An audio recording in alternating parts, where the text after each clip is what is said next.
मंडपात नवरीला एकटं सोडून सतत लघवीला जात होता नवरदेव. पाठलाग करताच असं भयंकर सत्य समोर.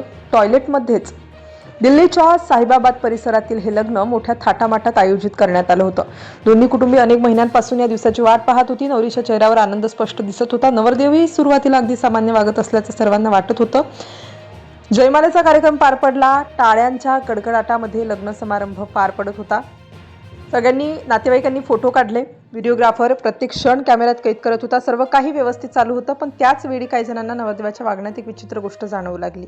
कार्यक्रम सुरू असतानाच नवरदेव अचानक उठला आणि वॉशरूमकडे निघून गेला. सुरुवातीला कोणी त्याकडे विशेष लक्ष दिलं नाही, कारण एवढ्या मोठ्या कार्यक्रमात असं होणं सामान्य मानलं जातं.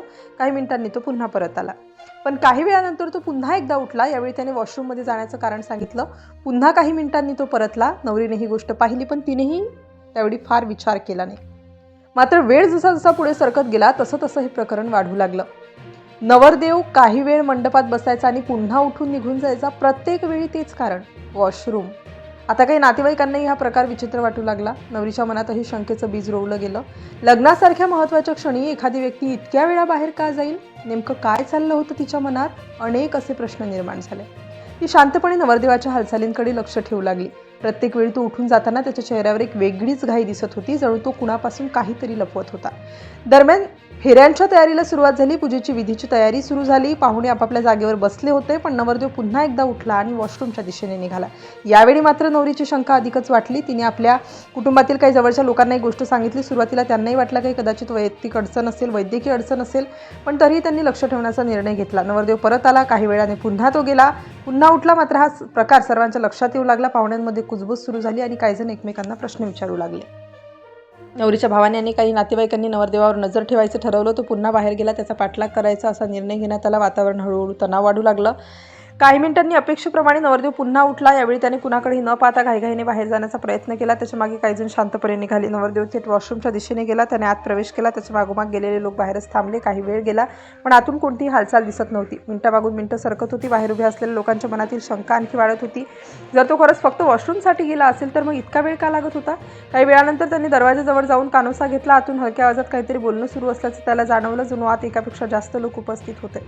आता परिस्थिती गंभीर वाटू लागली. लग्नाचे विधी थांबले होते. नवरी चिंतेत होती. कुटुंबियांची धडधड वाढली होती. सर्वांना जाणून घ्यायचं होतं की अखेर आतमध्ये काय सुरू आहे. बाहेर उभे असलेल्या लोकांनी पुन्हा दरवाजावर टकटक केली, मात्र कोणताही प्रतिसाद मिळाला नाही. त्यामुळे संशय अधिक गडद झाला. आता कुठेतरी सत्य बाहेर आणणं गरजेचं होतं. अखेर काही जणांनी आत जाण्याचा निर्णय घेतला. वातावरण पूर्णपणे बदललं होतं. काही वेळापूर्वी आनंदाने भरलेला मंडप आता चिंतेच्या सावटाखाली गेला.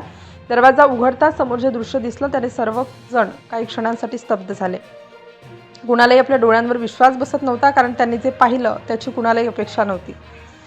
नवरीच्या कुटुंबियांच्या चेहऱ्यावर धक्का स्पष्ट दिसत होता. काही जण संतापले होते, तर काहींना काय बोलावं हे सुचत नव्हतं. लग्नाच्या दिवशी अशी परिस्थिती निर्माण होईल असं कुणालाच वाटलं नव्हतं. आता प्रश्न फक्त एकच होता की एका विचित्र सवयीचा राहिला होता. प्रकरण खूप गंभीर स्वरूप धारण करत होतं. नवरदेवाबद्दलच्या अनेक गोष्टींचा उलगडा होण्यास सुरुवात झाली. तपासणी दरम्यान आणखी काही धक्कादायक आरोप समोर आले. नवरीच्या कुटुंबियांनी सांगितलं की लग्नादरम्यान आर्थिक मागण्या देखील करण्यात आल्या होत्या. त्यामुळे परिस्थिती आणखी गुंतागुंतीची बनली. दोन्ही कुटुंबामध्ये वाद सुरू झाला. मंडपातील आनंदाचं वातावरण पूर्णपणे नाहीसं झालं. पाहुणेही अवाक होऊन हा सगळा प्रकार पाहत होते. कुणालाही पुढे काय होणार याचा अंदाज नव्हता. प्रकरण इतकं वाढलं की अखेर पोलिसांना माहिती देण्यात आली. लग्नाचे विधी थांबले. अनेक प्रश्न अनुत्तरित होते, पण आता सत्य सर्वांसमोर येणं आवश्यक होतं. आणि शेवटी जे सत्य समोर आलं ते अत्यंत धक्कादायक होतं. वारंवार लघवीला जात असल्याचं सांगणारा नवरदेव प्रत्यक्षात वॉशरूममध्ये आपल्या काही मित्रांसोबत अंमली पदार्थ आणि नशीला गोळ्यांचं सेवन करत होता. फेऱ्यांच्या आधीच तो नशेच्या आहारी गेला होता. हे समजताच नवरीच्या कुटुंबाला मोठा धक्का बसला. लग्नात एकच खळबळ उडाली आणि प्रकरण थेट पोलिसांपर्यंत पोहोचलं. एका आनंदी लग्न सोहळ्याचं रूपांतर काही क्षणात वाद, धक्का आणि कायदेशीर कारवाईत झालं.